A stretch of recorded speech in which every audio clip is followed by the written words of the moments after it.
तो जब कोई मेरी बात नहीं मानता है और बिगड़ता हुआ दिखाई देता है तो बहुत तेज गुस्सा आता है। जैसे बच्चा मेरी बात ना माने, उसके एग्ज़ाम में पढ़ नहीं रहा, या एम्प्लॉय कोई बात नहीं माने, तो मुझे गुस्सा आ जाता है, जिससे मैं ही परेशान होती हूँ कि मुझे नहीं करना मैं चाहिए जब था। से आई हूँ तो मुझे मम्मी के घर भी नहीं जाना, क्योंकि अभी मम्मी के घर भी एक दिन थोड़ी सी मेरी बात हो गई।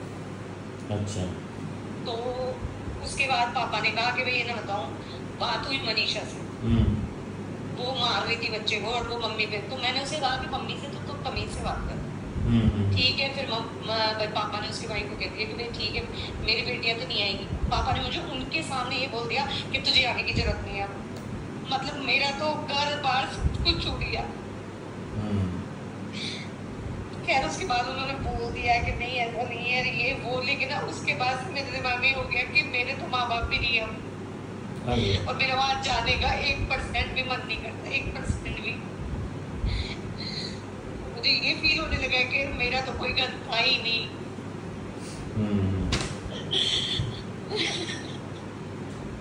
कोई बात नहीं, अभी सही हो जाएगा, सब चिंता की बात है।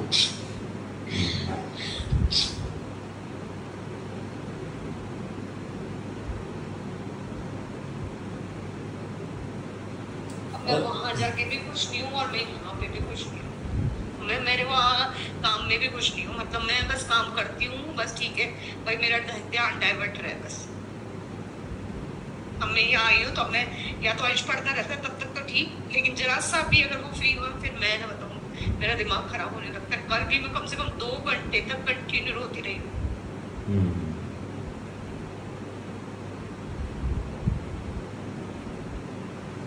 ठीक है। ये कब हुई थी घर वाली बात?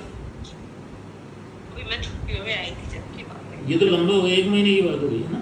हाँ, जून के लास्ट में मैं जाने ही वाली थी, सिर्फ 2-4-5 दिन पहले। तो जल्दी निकल गए फिर तुम? नहीं, मैं जल्दी तो कहीं नहीं निकली, मैं तो मेरे ही घर पे थी। नहीं कि भाई उन्होंने कहा निकल जाए यहाँ से, चलिए तू मत आना, तो फिर जो प्लान किया था उससे उन्होंने इस तरह से नहीं बोला। उन्होंने कहा कि भाई है ना ये लोग ऐसे करते हैं तो मेरे बच्चों मत आना, मुझे मिलना होगा तो मैं खुद आऊंगा तेरे पास। अच्छा, उनकी नाराजगी नहीं थी, तो बोले यहाँ कलेश होता है तो तू परेशान मत हो, तो मामी आ जाएंगे मिलने। हाँ, बोले अब मेरी बेटियां नहीं आएगी यहाँ पे, मैं खुद ही आ जाऊंगा। फिर 2-3 दिन बाद तो पापा ने कहा कि नहीं ऐसा कुछ नहीं है, तुम्हारा तो घर है, क्यों नहीं आओगी तुम। तो फिर मैंने बोल दिया उनको, मैंने कहा ठीक है। फिर मैंने यही कहा कि भाई अब उनको क्या बोलूं। तो मैंने उन्हें कुछ भी नहीं कहा। हाँ, अब मैं देख लूंगी आना या नहीं आना, राइट? हाँ, बस। पर मेरा उस दिन से हो गया कि अब मुझे जाना ही नहीं है, चाहे कुछ भी हो जाए। लेकिन अब वही वाली बात है कि वो लोग परेशान होते हैं तो मुझे घंटे 1.5 घंटे के लिए जाना। लेकिन मैं आई अभी 15 दिन बाद हूँ, तो मैंने सोच लिया मुझे जाना ही नहीं है। तो चले जाना 1-2 बार बिना मन के, फिर बाद में धीरे धीरे देख लो, वो तो सबकी बात करने की बात है। अच्छा, और उसके बाद तो उसको भी ये चीज का रियलाइज हो रहा है कि मैंने उस दिन गलत बोल दिया मनीषा को। लेकिन बट अब मेरे दिमाग से वैसे ये हो गया, उतर गया कि नहीं, मुझे रखना ही नहीं है व्यवहार। अच्छा,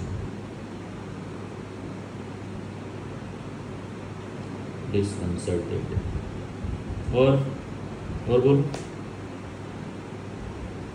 इनका तो वही है जो ट्रेंड चलता आ रहा है कि इनको तो मुझसे बात करनी ही नहीं है, क्या कोई मतलब ही नहीं है।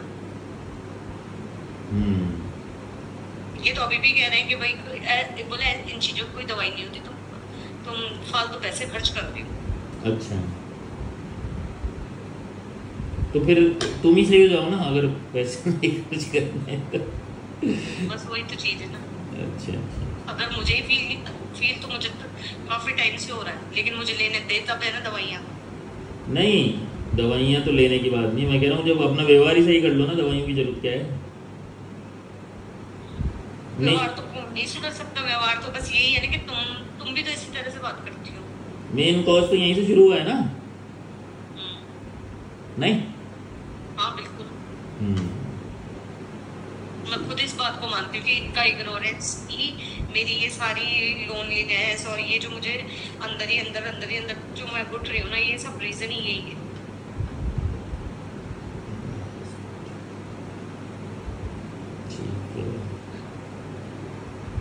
सेक्सुअली क्या चल रहा है? कुछ भी नहीं। ये कितने समय से हो रहा है? 1.5-2 महीने से तो क्या बहुत लंबा टाइम हो गया।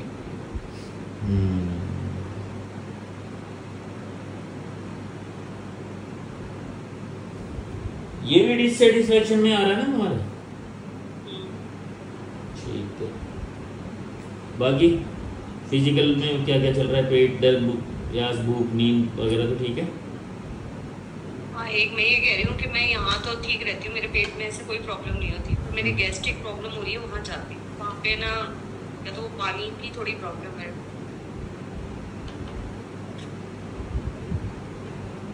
और बहुत ज़्यादा रहता है, कभी कभी तो एसिडिटी बनती है या फिर ना बताऊँ क्या बोलते हैं, पेट में दर्द रहता है, आती नहीं। गैस, एसिडिटी और दर्द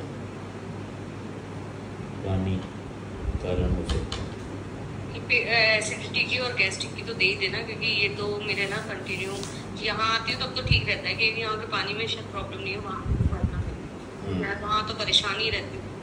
अधिकतर तो ये होता है कि मैं इवनिंग का खाना कभी कभी बहुत कम खा के या फिर बिल्कुल ही ना खा के,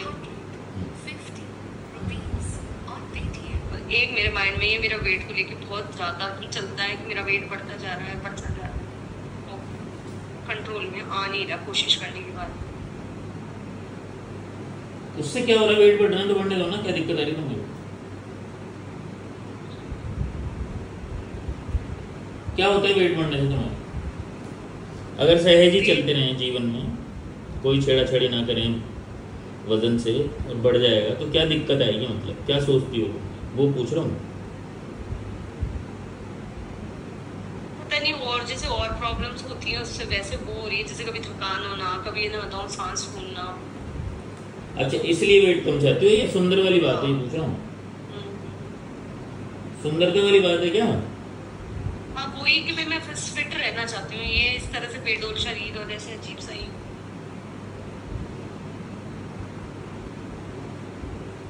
क्यों? बेडोल औरतों के पति। हेलो? हाँ हेलो। बेडोल होने से क्या होता है? क्या नुकसान है? पता नहीं, मैं खुद अंदर से सेटिस्फाई नहीं होती उस चीज के लिए। मुझे खुद को लगता है कि एक परफेक्ट फिगर होना चाहिए। ठीक है, मतलब एक परफेक्ट तो क्या मतलब ठीक लगना चाहिए, ऐसे भी नहीं कि इधर उधर से निकल रहा है शरीर और अजीब से। अच्छा, या इसलिए कि भाई मेरे श्रीमान और ज़्यादा दूर नहीं चले जाए मुझसे, ये प्रयास थोड़ी? नहीं नहीं, ये प्रयास नहीं। उनको तो मतलब है? नहीं, उनको मतलब है क्या इस बात से? हाँ, वो मुझे कहते हैं कि तुम तो मोटी होती जा रही हो, खा खा के मोटी होती जा रही हो। हाँ, मतलब कमेंट आ रहे हैं ना उधर से, यही तो पूछा। हाँ, तो बुरा लगता है क्या ये कमेंट? हाँ। अच्छा, इसको सुनने के बाद कैसा महसूस होता है मोनिक? बिल्कुल सही से बता देना, जो तुरंत भाव आता है वो क्या है? तुम तो संभाल ही नहीं रही अपने आप को, खा खा के मोटी होती जा रही हो, देखो अदरक लग रही, फिर क्या होगा? तुम्हें क्या फील आया? कुछ मुझे बुरा लगता है कि ये ऐसे कैसे बोल सकते हैं मेरे।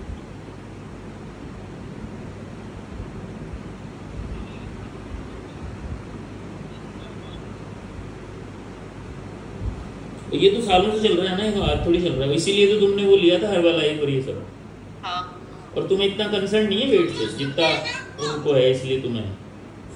डॉक्टर से बात कर रही हूँ, आ रही हूँ। हाँ। पहले से ही था। हाँ, नहीं भाई, ये सुनने के बाद तुमने प्रयास शुरू किए क्या, या उससे पहले भी तुम्हारे चलते रहते थे प्रयास? नहीं, मैंने शुरू से ही कर ही रही थी प्रयास तो। अच्छा, ठीक है ठीक है। अब मेरा सुन हो गया तो बन जाएगी दवा, ले लेना, कोई दिक्कत नहीं, सही हो जाओगी।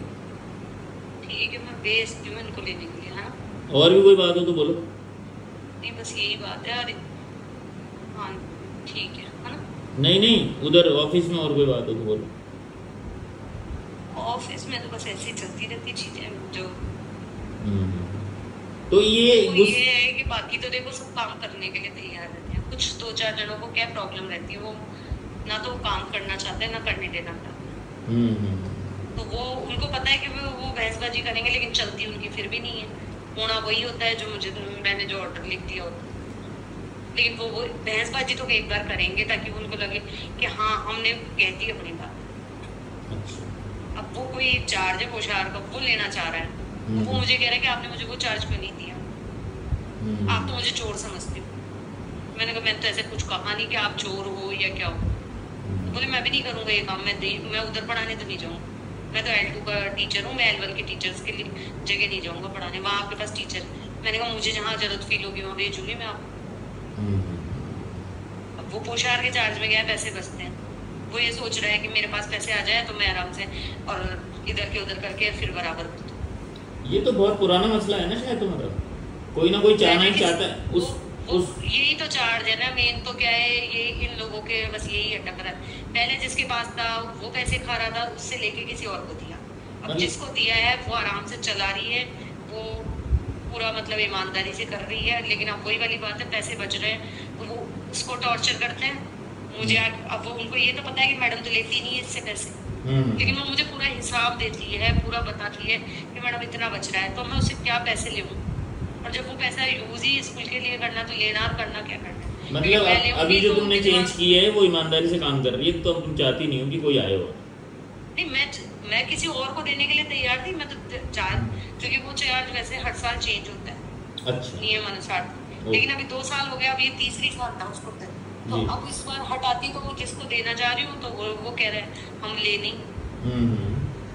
जो एक लड़की आई है वो नहीं आई है, तो मैं अब वो बिल्कुल नहीं है, उसको किस हिसाब से दे दूं। मैं भी ये देख, तो मैंने उसको उसका सहप्रभारी लगा कि भाई ठीक है अभी देखते हैं ये भी ईमानदार है कि नहीं है, तो उससे पता तो चले ना, बिना किसी को ऐसे कैसे दे। और वो जो है पहले वाले उनमें से वो उधर है L1 वाले, वो क्या स्कूल थोड़ा डिस्टेंस पे है, जी जी 200-150-200 मीटर। तो अब उनमें से है दोनों टीचर नहीं है जेंट्स, लेकिन पर वो यही कहते हैं कि मैडम हम इधर आएंगे फिर उधर जाएंगे, फिर कैसे मैनेज होगा, क्योंकि खाना बनता है मेरे स्कूल के अंदर और जाता है वहाँ बढ़ के। वो टीचर अगर इधर आएंगे तो वो उधर स्कूल डिस्टर्ब हो जाएगा पढ़ाई में, क्योंकि 1 से 5 तक स्कूल चलता है, तो वो सारी कंडीशंस भी तो देखनी पड़ती है। अब वो चाह रहा है कि मैडम मुझे दे देती, मैं उसको दे देती तो वो पैसा पूरा बराबर कर पूरा के, और जबकि उसके बारे में यही न्यूज़ वो बहुत है ना, बताऊँ क्या बोलते हैं, केसेस हुए थे इसी के ऊपर। ये बात तो मेरे को CPO सर ने जब मैं आई थी वहाँ गई थी तभी उन्होंने कह दिया था कि मैडम उनको तो मत देना, रहने देना, उनका तो कुछ वैसे भी ऐसे मैटर चला हुआ है। अब मैं किस बिहाफ पे देती हूँ उसको, और फिर वो तरीके से रहे स्कूल के अंदर कुछ काम करे दिखे तो मैं उसको तब देऊँ भी। मुझे पता है ना कि वो ईमानदार नहीं है, क्योंकि ये PTI और एक वो सेकंड ग्रेड टीचर, ये तीनों मिलकर पैसा खाने में।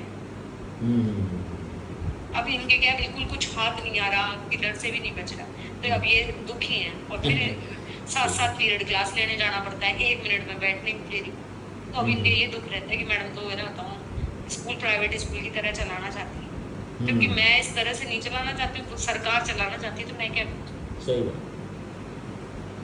अब मैं तो मेरा काम करूंगी ना जहाँ सीट पे बैठूं। अब ये सोचते हैं कि मैडम तो घर चली जाए, अब वो 15 दिन में आ गए ना, वो बहुत खुश है सब। वो ये कहते हैं आप साइन कर लो और आप तो आराम से रहो ना, क्यों परेशान होते हो आप। लेकिन मेरा मन नहीं मानता ना कि मैं जाके ऐसे साइन करूँ और मैं घर बैठी रहूँ।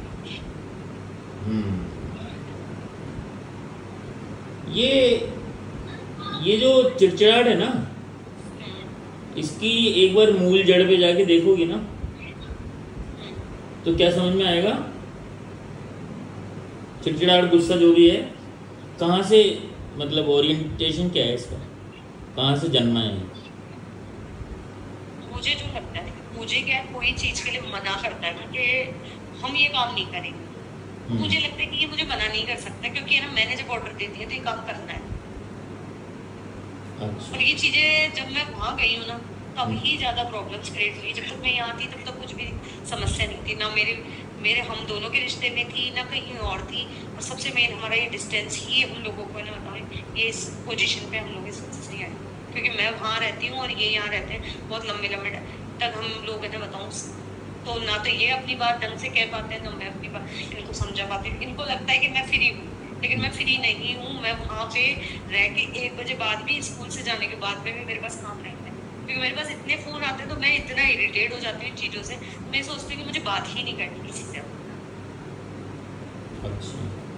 क्योंकि दिन भर कभी कोई कभी कोई कभी कोई कभी और तो और मैडम ये आपके यहाँ से लड़कियां चली गई, कोई किसी का फोन आ रहा है, कभी पेरेंट्स का फोन आ रहा है कि टीचर ने बच्चे को मार दिया। अब ये भी तो गांव वालों की तो ये भी तो आफत है ना। नंबर भी फिर इनको आराम से ये तो पब्लिकली उसको यूज करते हैं कि मैडम थोड़ी है, पता नहीं अपने तो घर के ही हैं जो बस फोन कर दो उठा के। पेरेंट्स को आप इस तरह से तो झाड़ नहीं सकते ना कि तुमने फोन क्यों किया।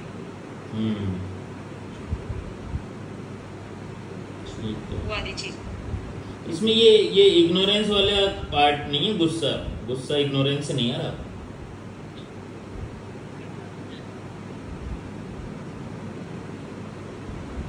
है ना। मैं खुद भी तो मुझे खुद को समझ में आया तो फिर बात ही मैं ही सुधार। ठीक है, ओके, नमस्ते, बाय। ठीक है।